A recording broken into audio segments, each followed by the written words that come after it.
Você é uma fracassada que só dá vergonha, nem ouse aparecer. Essas palavras da sogra do meu filho me atingiram como um golpe físico no peito. Já faz tempo, mas a cicatriz daquela rejeição nunca fechou. Meu nome é Daiane, tenho 62 anos.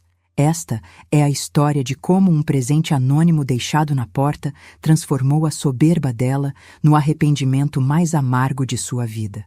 As palavras saíram da boca de Beatriz como chicotadas. Senti meu rosto queimar, as bochechas pegando fogo. Meu coração disparou dentro do peito, batendo tão forte que pensei que todos ali pudessem ouvir. O salão do buffet ficou em silêncio absoluto. Aquele silêncio pesado, constrangedor, que dói na alma. As 3 funcionárias que organizavam as mesas de doces pararam o que estavam fazendo e desviaram o olhar para o chão, fingindo que não tinham ouvido nada. Mas tinham ouvido. Todo mundo tinha ouvido.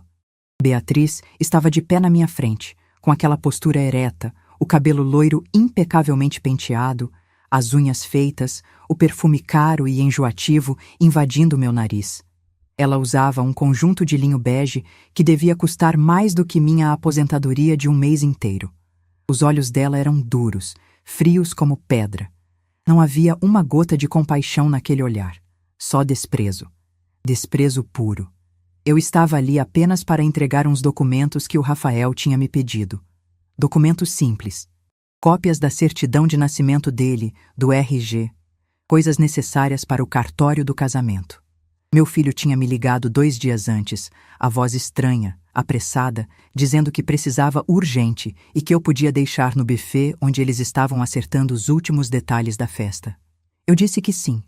Claro que disse sim. Sou mãe. A gente sempre diz sim.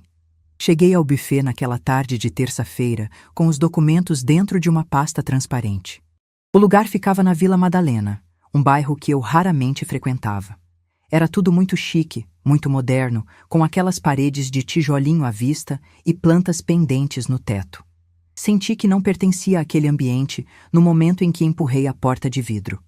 A recepcionista me olhou de cima a baixo, avaliando minha calça jeans simples, minha blusa de malha lisa, minha bolsa surrada de couro sintético. Vim trazer uns documentos para o Rafael, eu disse, tentando soar confiante. Ela apontou para o salão nos fundos. Caminhei pelo corredor, ouvindo o eco dos meus passos no piso de cimento queimado.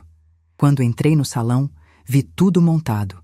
As mesas decoradas, os arranjos de flores brancas e rosa claro, os tecidos delicados amarrados nas cadeiras.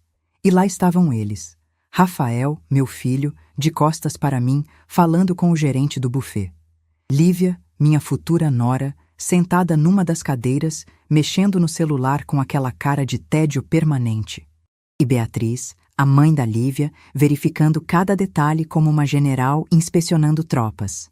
Rafael, eu chamei, baixinho. Ele se virou. Por uma fração de segundo, vi algo no rosto dele. Medo, constrangimento, não sei. Mas durou menos que 1 segundo. Logo, ele recompôs a expressão e veio até mim. Oi, mãe. Trouxe os documentos? Trouxe, filho. Está tudo aqui. Estendi a pasta. Ele pegou rápido, rápido demais, como quem quer se livrar de algo quente demais para segurar. Foi nesse momento que Beatriz se aproximou. Eu a sentia vindo antes mesmo de vê-la. O perfume chegou primeiro, aquele cheiro adocicado demais que me dava náusea. Rafael, quem é essa pessoa? Ela perguntou, com uma voz fina, aristocrática, mas carregada de veneno. Pessoa. Ela disse, pessoa. Não disse, quem é ela? Não disse, é sua mãe? Disse, pessoa, como se eu fosse uma desconhecida, uma invasora, alguém sem nome nem importância. É minha mãe, Beatriz, Rafael respondeu, a voz baixa, quase inaudível. Sua mãe. Beatriz repetiu as palavras como se estivesse degustando algo amargo. Ela me olhou de cima a baixo, lentamente, com uma frieza calculada. Rafael, eu já disse para você que não quero esse tipo de presença no casamento da minha filha. Esse tipo de presença. Senti meu estômago revirar. Engoli a seco. A saliva desceu pela garganta com dificuldade, arranhando. Minha boca ficou seca instantaneamente. Beatriz, com todo o respeito, eu sou a mãe do noivo, eu disse, mantendo a voz firme, apesar do tremor que sentia nas pernas. Só vim trazer os documentos que o Rafael pediu. Já estou de saída. De saída? Beatriz deu uma risadinha curta, um som desagradável, metálico. Você deveria nem ter vindo. Olhe para você. Olhe para este lugar. Você não percebe que não combina? Que não pertence? O chão pareceu se abrir debaixo dos meus pés. Senti tontura. Lívia levantou os olhos do celular e sorriu. Não foi um sorriso inocente. Foi um sorriso de satisfação, de vitória antecipada. Ela estava gostando daquilo. Estava gostando de me ver sendo humilhada. Mãe Beatriz tem razão, Lívia disse, se levantando e vindo para perto da sogra, como uma soldado ao lado da comandante. Esse casamento vai ter gente muito importante. Empresários, juízes, desembargadores, pessoas influentes. A gente precisa manter um certo padrão. Padrão. Essa palavra ecoou dentro da minha cabeça. Eu não tinha padrão. Eu era uma mulher de 62 anos, aposentada do serviço público, que tinha trabalhado 40 anos na secretaria de uma escola estadual. Eu morava numa casa simples de 2 quartos no Tatuapé, um bairro de classe média na zona leste de São Paulo. Eu não tinha carro importado, não tinha joias, não tinha conta bancária gorda. Mas eu tinha dignidade. Eu tinha trabalhado honestamente a vida inteira. Eu tinha criado meu filho sozinha depois do divórcio, quando ele tinha apenas 12 anos. Eu tinha pago cada conta, cada uniforme escolar, cada mensalidade da faculdade dele com o suor do meu rosto, e agora aquelas 2 mulheres estavam ali, me olhando como se eu fosse lixo. Beatriz, por favor, Rafael finalmente falou, mas sua voz era fraca, sem convicção nenhuma. Ela é minha mãe. E daí? Beatriz se virou para ele, o dedo indicador apontado para o peito do meu filho. Rafael, você precisa escolher. Ou você está com a gente nessa família, nesse novo patamar que a Lívia está te oferecendo, ou você fica preso a essa vida medíocre que sua mãe representa. Vida medíocre. Eu esperei. Esperei que meu filho, o menino que eu embalei no colo quando tinha febre, o adolescente que eu consolei quando sofreu seu primeiro término, o jovem que eu abracei no dia da formatura, dissesse alguma coisa em minha defesa, alguma coisa que mostrasse que ele lembrava de quem eu era, de tudo que eu tinha feito por ele. Mas Rafael ficou em silêncio. Ele abaixou a cabeça, olhou para os próprios sapatos de couro italiano e não disse nada. Foi nesse momento que Beatriz deu o golpe final. Você é uma fracassada, Daiane. Ela pronunciou meu nome devagar, mastigando cada sílaba com nojo. Uma fracassada que só dá vergonha para nossas famílias. Você é uma lembrança de tudo que Rafael precisa esquecer para crescer na vida. Então, vou ser bem clara. Nem ouse aparecer no casamento. Você não está convidada. Você não é bem-vinda. Você não existe. O ar escapou dos meus pulmões. Senti como se tivessem me dado um soco no estômago. Minhas mãos ficaram geladas. Um formigamento subiu pelos meus braços. Olhei para o Rafael mais uma vez. Meu filho. Meu único filho. Ele continuava olhando para o chão, o rosto vermelho, mas calado. Completamente calado. Está bem, eu disse, e minha própria voz soou estranha para mim. Distante, como se viesse de outra pessoa. Está bem. Peguei minha bolsa, ajeitei a alça no ombro. Minhas pernas tremiam tanto que pensei que fossem ceder, mas me obriguei a caminhar. Um passo, outro passo, mais um. Atravessei o salão inteiro, sentindo os olhares das funcionárias em mim. Aqueles olhares de pena misturados com alívio de não serem elas no meu lugar.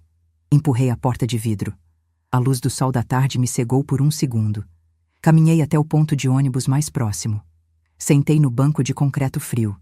E foi só ali, naquele ponto de ônibus cheio de gente indo e vindo, que as lágrimas começaram a descer. Lágrimas quentes, grossas, que escorriam pelo meu rosto e pingavam no meu colo. Mas junto com as lágrimas veio outra coisa. Algo que começou pequeno, lá no fundo do meu peito, e foi crescendo, crescendo, até se transformar numa bola de fogo. Raiva. Não era tristeza. Não era dor. Era raiva pura. Raiva de ter sido tratada daquele jeito. Raiva de ter dedicado minha vida inteira a um filho que não teve coragem de me defender. Raiva daquelas duas mulheres arrogantes que achavam que dinheiro e sobrenome davam o direito de pisar em quem elas quisessem.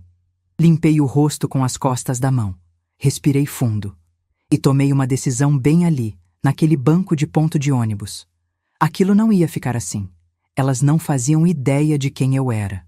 Elas olharam para mim e viram uma mulher comum, simples, sem importância. Mas elas estavam erradas. Eu tinha passado 40 anos lidando com burocracia governamental, arquivos, documentos, registros.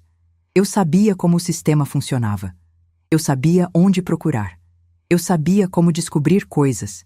E mais importante, eu tinha tempo. Tempo de sobra. Aposentada, sem obrigações diárias, com uma mente afiada e uma vontade crescente de provar para aquelas duas que elas tinham subestimado a pessoa errada. Peguei meu celular. Tinha uma prima distante, a Marta, que era advogada.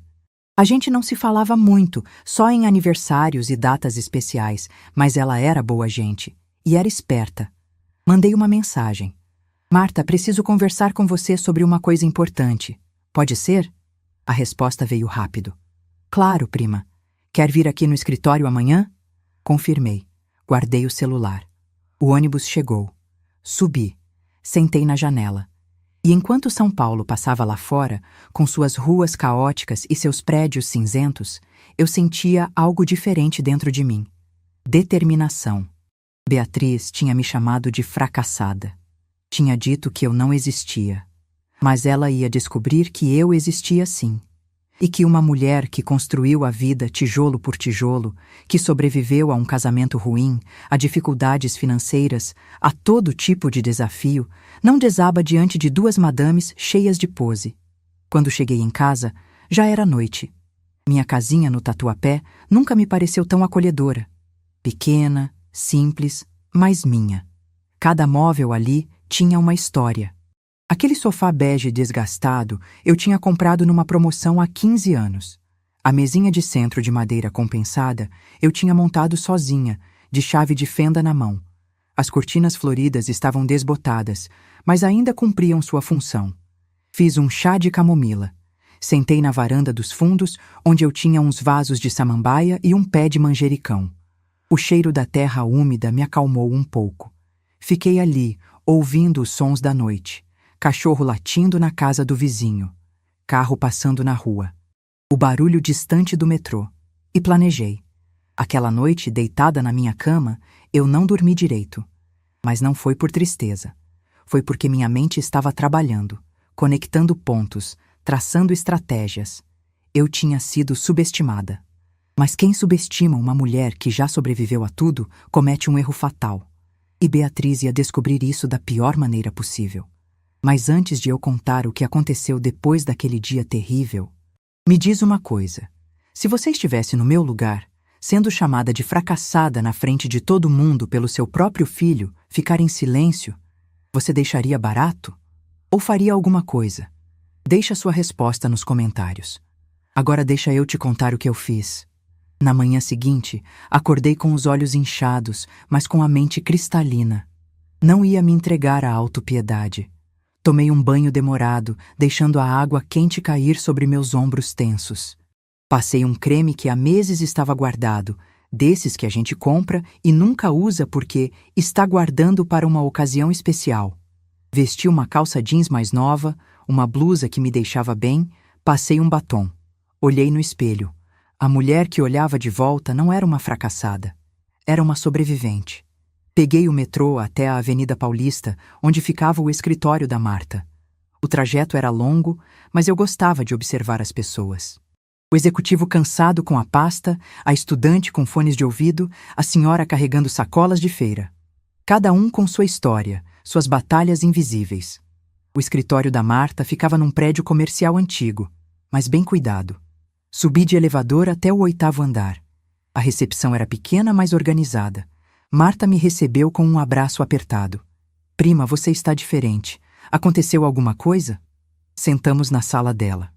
Paredes forradas de livros jurídicos, uma mesa cheia de processos, aquele cheiro característico de papel e café velho. Contei tudo, cada detalhe da humilhação no buffet, as palavras de Beatriz, o silêncio do Rafael, a risada satisfeita da Lívia. Marta me ouviu em silêncio, os olhos arregalados. Quando terminei, ela bateu a mão na mesa. Que mulher escrota! Mas, Daiane, você não veio aqui só para desabafar, né? Você quer fazer alguma coisa. Quero, mas não sei o quê.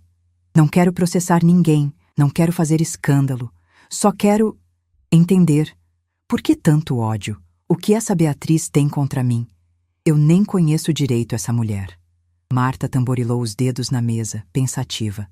Você sabe alguma coisa sobre a família da Lívia? Sobrenome, onde moram, onde trabalham. Sei que moram numa mansão em Perdizes. O sobrenome é Almeida Campos.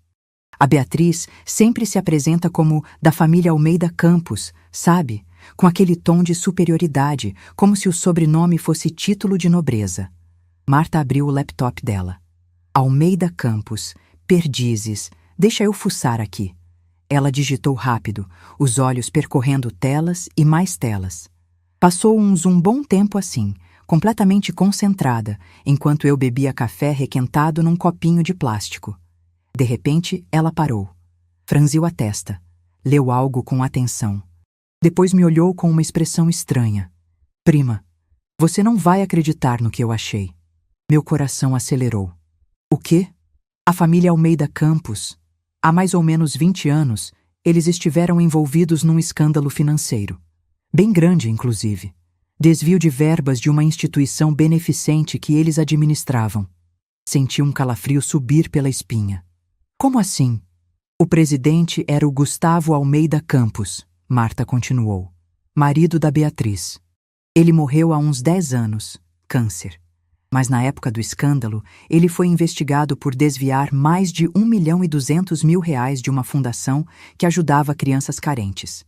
O dinheiro sumiu. Faturas falsas, pagamentos para empresas fantasmas, transferências suspeitas. Minha boca estava seca. E o que aconteceu? O processo prescreveu. Eles conseguiram arrastar o caso na justiça até que os prazos legais vencessem.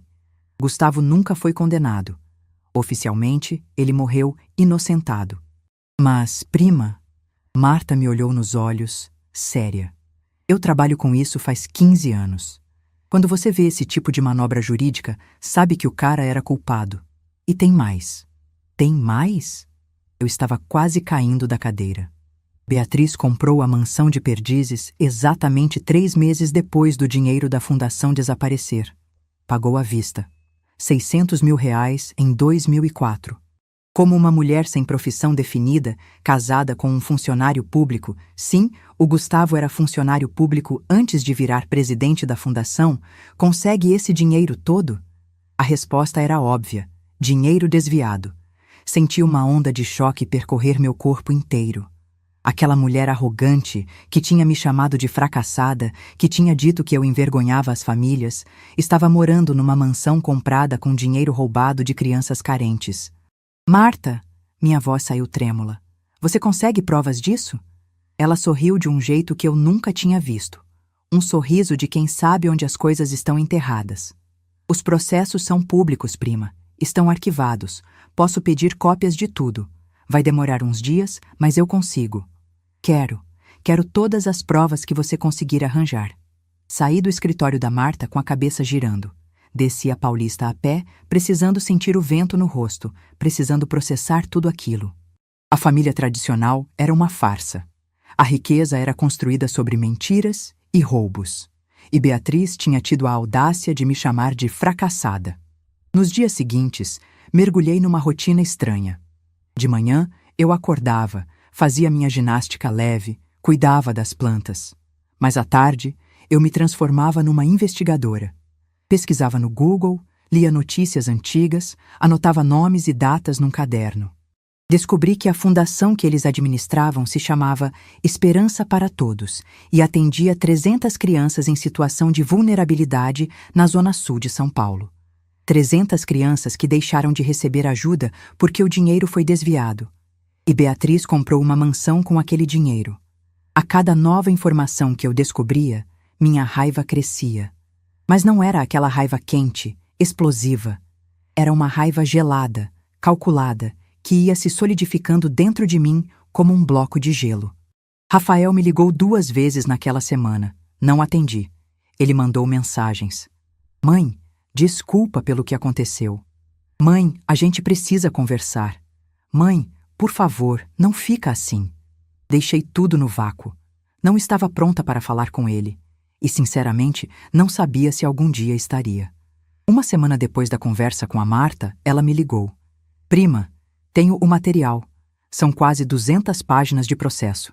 Quer vir buscar? Fui no mesmo dia. Marta tinha organizado tudo numa pasta grossa. Dentro, cópias de denúncias, depoimentos, documentos bancários anexados ao processo, reportagens. Era devastador. As provas eram claras. Faturas de serviços que nunca foram prestados. Pagamentos para empresas que não existiam. Transferências para contas em nome de laranjas. E no meio de tudo, o nome de Gustavo Almeida Campos, presidente da fundação. Tem mais uma coisa, Marta disse, abrindo outra pasta menor. Consegui o registro da compra da mansão. Está aqui, R$600 mil, pagos à vista em agosto de 2004. A denúncia de desvio na fundação foi feita em maio de 2004. 3 meses, prima. 3 meses. Levei o material para casa como se estivesse carregando ouro. Naquela noite, espalhei tudo na mesa da sala. Li cada página. Algumas partes eram técnicas demais, cheias de jargão jurídico que eu não entendia direito. Mas a essência estava clara. E então percebi. Eu tinha nas mãos a destruição de Beatriz. Mas não era só sobre destruir, era sobre justiça. Aquela mulher tinha vivido 20 anos numa redoma de privilégios construída sobre a miséria de crianças. Ela tinha bancado a filha em escolas caras, viagens internacionais, faculdade de design de interiores, tudo com dinheiro sujo. E agora tinha a cara de pau de me chamar de fracassada. Comecei a sair mais de casa. Não porque estava feliz, mas porque não queria murchar. Fui ao salão e pedi para cortarem meu cabelo, um corte moderno, mais curto. A cabeleireira ficou animada. A senhora vai ficar linda. Quando olhei no espelho, quase não me reconheci. Parecia mais jovem, mais viva. Comprei roupas novas numa loja do centro que estava em liquidação.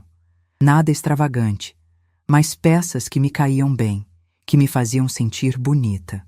Voltei a frequentar meu grupo de leitura, que se reunia toda quinta-feira na biblioteca do bairro. As amigas comentaram: Daiane, você está diferente, radiante. Eu sorria, mas por dentro estava planejando. Porque junto com essa reconstrução pessoal, eu também estava traçando minha vingança. Não ia ser algo vulgar, algo escandaloso. Ia ser preciso, cirúrgico. Foi numa quinta-feira à noite, voltando do grupo de leitura, que recebi a mensagem que mudaria tudo. Era de um número desconhecido. Daiane, aqui é Antônio. Antônio Ferreira, amigo do seu ex-marido. Soube que você está investigando a família Almeida Campos. Tenho informações que podem te interessar. Podemos conversar? Meu coração quase saiu pela boca. Antônio Ferreira. Eu lembrava dele vagamente. Um contador aposentado, amigo do meu ex-marido Rogério na época em que ainda éramos casados. Um senhor sério, de poucas palavras. Respondi imediatamente. Oi, seu Antônio. Sim, podemos conversar. Quando? Amanhã, se puder. No café da Praça Silvio Romero, às 15h. Concordei. Passei a noite inteira acordada, me perguntando o que ele teria para me contar. No dia seguinte, cheguei ao café 15 minutos adiantada. Pedi um suco de laranja e fiquei esperando, nervosa, mexendo no guardanapo. Quando ele chegou, reconheci-o imediatamente. Cabelos completamente brancos, óculos de armação grossa, camisa social bem passada. Ele sentou na minha frente e foi direto ao assunto. Daiane, vou ser breve. Eu trabalhei como perito contábil durante 35 anos. Me aposentei faz 10 anos. Na época do escândalo da Fundação Esperança para Todos, fui chamado para analisar os documentos como perito do caso. E posso te garantir, aquela família desviou cada centavo. Segurei a respiração. O senhor tem provas? Ele tirou um pendrive do bolso. Tenho cópias de tudo que analisei na época. Planilhas, comprovantes, tudo. O processo prescreveu, mas a verdade não prescreve. Se você quiser usar isso, use. Aquela mulher, a Beatriz, é uma farante. E eu sempre odiei injustiça. Peguei o pendrive com as mãos trêmulas. Seu Antônio, por que o senhor está me dando isso? Ele suspirou. Porque você foi casada com o Rogério e o Rogério sempre foi meu amigo. E porque eu sei que aquela família está querendo casar a filha com seu filho. E eu acho que você merece ter as ferramentas para se defender de gente ruim. Agradeci emocionada. Quando voltei para casa, coloquei o pendrive no meu computador antigo. Dentro havia dezenas de arquivos.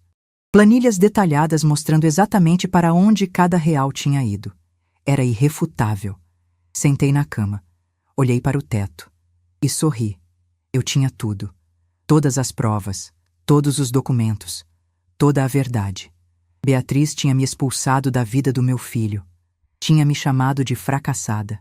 Tinha dito que eu não existia. Mas agora eu tinha o passado dela nas minhas mãos.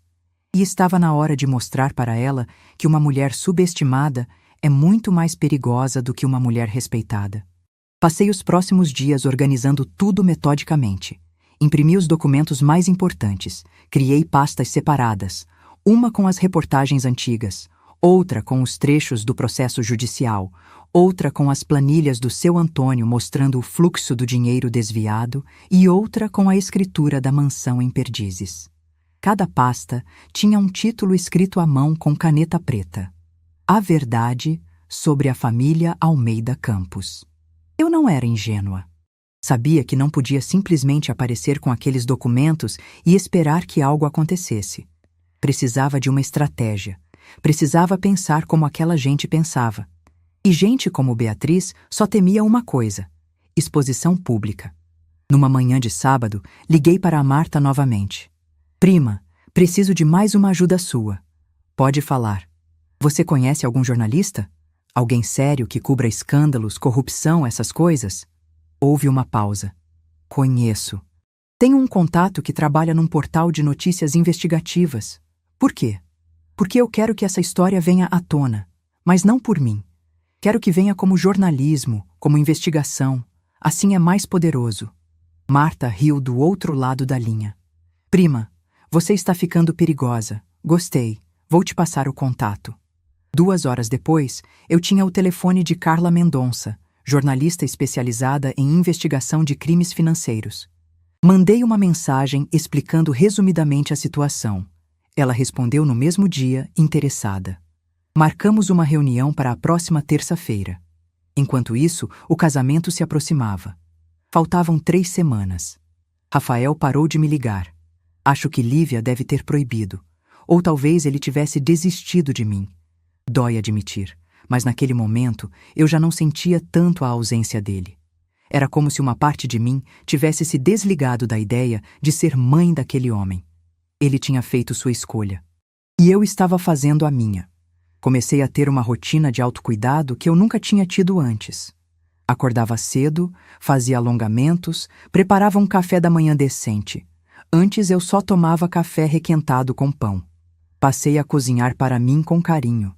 Pratos que eu gostava, mas nunca fazia, porque era muito trabalho para uma pessoa só. Fiz uma moqueca de peixe. Fiz um estrogonofe de frango. Fiz até um bolo de cenoura com cobertura de chocolate, algo que eu não fazia desde que Rafael era criança. A casa começou a cheirar diferente. Cheiro de comida boa, de café fresco, de limpeza.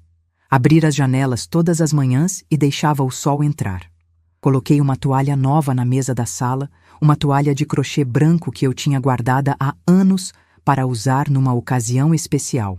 Bem, aquela era a ocasião especial. A ocasião em que eu decidi que merecia coisas bonitas. Na terça-feira, encontrei a Carla num café na Vila Madalena, ironicamente perto do buffet onde tinha sido humilhada. Carla era uma mulher de uns 40 e poucos anos, cabelos castanhos curtos, olhar atento e cansado de quem já viu muita coisa. Levei todas as pastas. Ela passou 2 horas revisando tudo. Lia em silêncio, às vezes fazendo anotações num caderninho, às vezes franzindo a testa. Quando terminou, me olhou com respeito. Daiane, esse material é ouro. É consistente, é verificável e é escandaloso. Uma família tradicional que construiu riqueza roubando de crianças pobres, isso vende. E mais importante, isso é verdade. Posso confirmar tudo isso com mais algumas fontes e a gente publica. Quanto tempo você precisa? 2 semanas, no máximo. Vou entrevistar pessoas que trabalhavam na fundação na época. Vou confirmar os dados bancários com especialistas. Vai ser uma reportagem grande. O casamento é daqui a 3 semanas, eu disse. Carla sorriu. Perfeito. Vamos publicar 1 semana antes. Assim a notícia ainda estará fresca. Saí daquele café me sentindo poderosa. Pela primeira vez em semanas, senti que tinha controle sobre alguma coisa. Mas ainda havia algo me incomodando. Eu queria que Beatriz soubesse. Queria que ela sentisse o que eu senti. Queria que ela tivesse uma prévia do que estava por vir. Não ia ser suficiente a notícia sair do nada. Eu queria que ela perdesse o sono, como eu tinha perdido. Queria que ela sentisse medo. Foi então que tive a ideia. Voltei para casa e sentei no computador.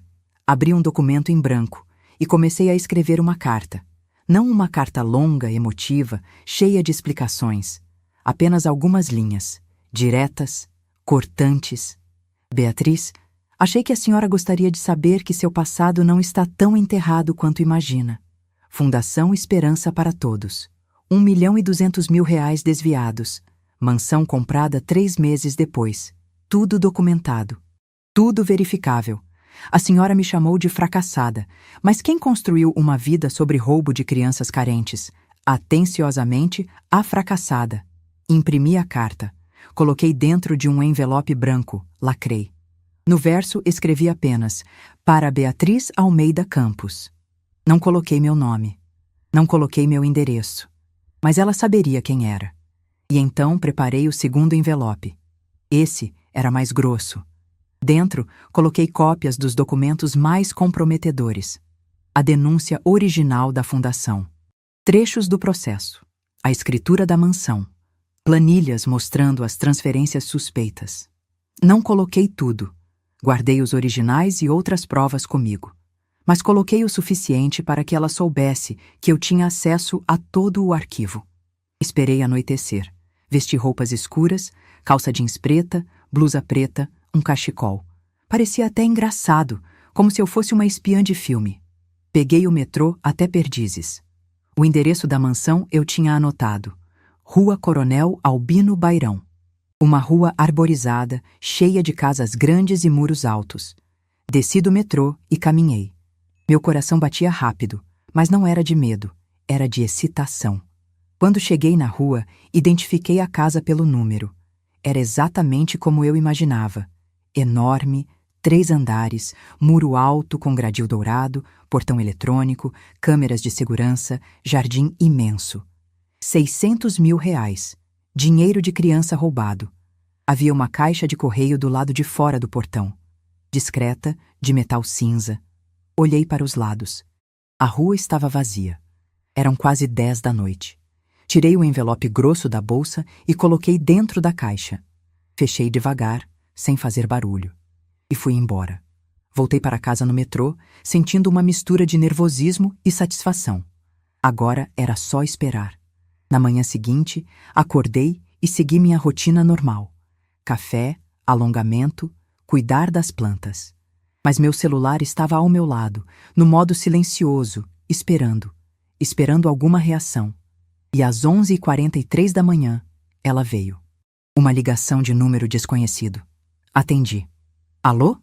A voz do outro lado era de uma mulher, mas não era Beatriz. Era mais jovem, nervosa. Daiane, é a Lívia. Meu coração disparou, mas mantive a voz calma. Oi, Lívia. O que você fez? O que diabos você fez?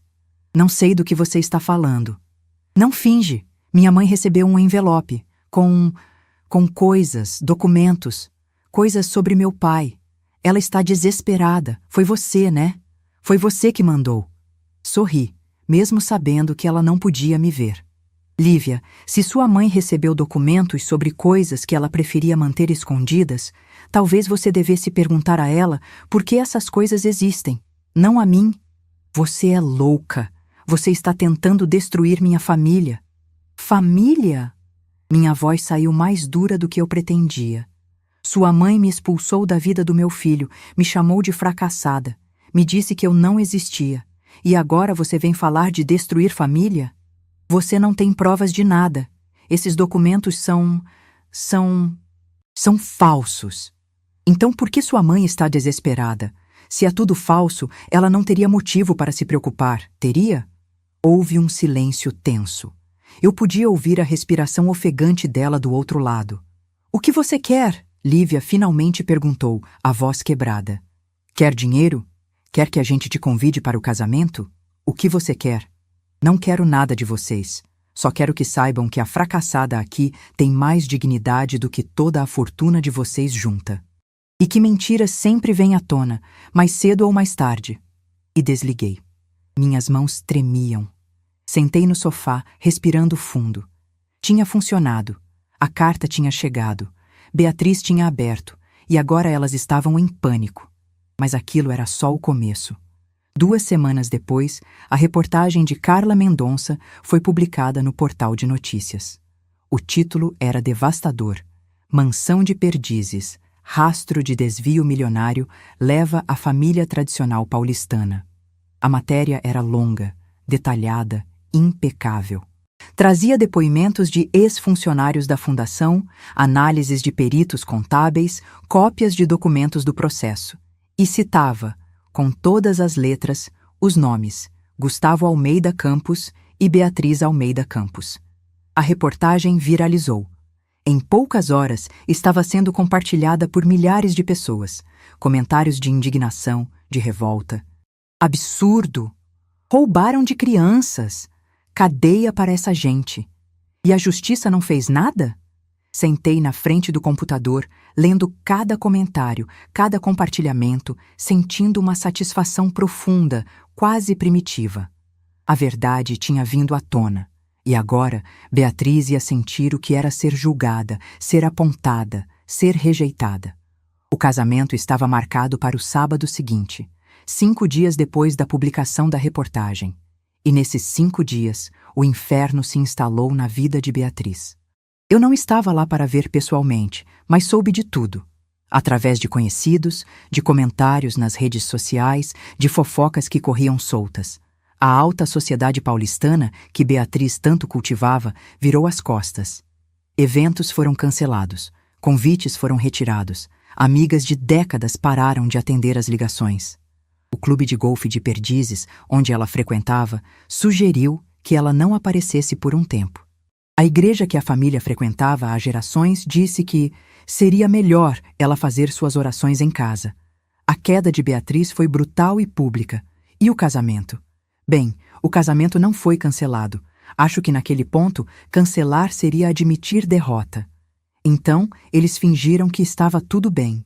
Fingiram que a reportagem era mentira, que era perseguição, que era invenção de inimigos. Mas muitos convidados desmarcaram. De 300 confirmados, sobraram 120. Empresários importantes, políticos, gente influente, todos arranjaram desculpas de última hora para não aparecer. Na quinta-feira antes do casamento, recebi uma ligação de Rafael. Dessa vez, atendi. Mãe. A voz dele estava destruída. Rouca, cansada. Mãe, precisamos conversar. Oi, Rafael. Foi você, né? Essa reportagem, esses documentos, foi você que vazou tudo. Não neguei. Não confirmei. Apenas disse. E se foi? Mãe, você não tem noção do que fez. A Beatriz está destruída. A Lívia está tendo crises de ansiedade. A família inteira está de cabeça para baixo. O casamento está virando um desastre. E quando eu fui humilhada naquele buffet, Rafael, você tinha noção do que estava acontecendo? Ou você estava ocupado demais ficando em silêncio? Eu sei que eu errei, mãe. Eu sei. Mas isso é desproporcional. Você destruiu a vida de pessoas. Eu? Minha voz subiu de tom. Eu destruí? Rafael, eu não desviei dinheiro de crianças pobres. Eu não comprei mansão com dinheiro roubado. Eu não construí uma vida inteira de mentiras. Eu só trouxe a verdade à tona. Se essas pessoas estão destruídas, é porque construíram castelos sobre areia podre. Mãe, por favor, eu estou te implorando. Faça alguma coisa. Desmente a reportagem. Diz que foi mal entendido. Qualquer coisa. Não. Não. Não. Eu não vou mentir para proteger gente que me tratou como lixo. E sabe o que mais, Rafael? Você está me pedindo para salvar a família da sua noiva. Mas você não moveu um dedo para me defender quando eles me pisotearam. Então não. A resposta é não. Ele ficou em silêncio por um longo momento. Depois disse baixinho: Você não é mais a mãe que eu conhecia. Você tem razão. Eu não sou. Porque a mãe que você conhecia aceitava migalhas. Aceitava desrespeito. Aceitava ser invisível. Mas essa mãe aqui, essa mãe aprendeu que dignidade não é negociável. E desliguei. Fiquei olhando para o telefone por um longo tempo. Uma parte de mim doía. Era meu filho. Meu único filho. Mas outra parte de mim, a parte que tinha sido humilhada, pisoteada, invisibilizada, sentia paz.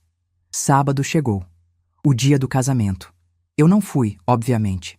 Mas recebi relatos. A cerimônia aconteceu no mesmo buffet onde eu tinha sido humilhada.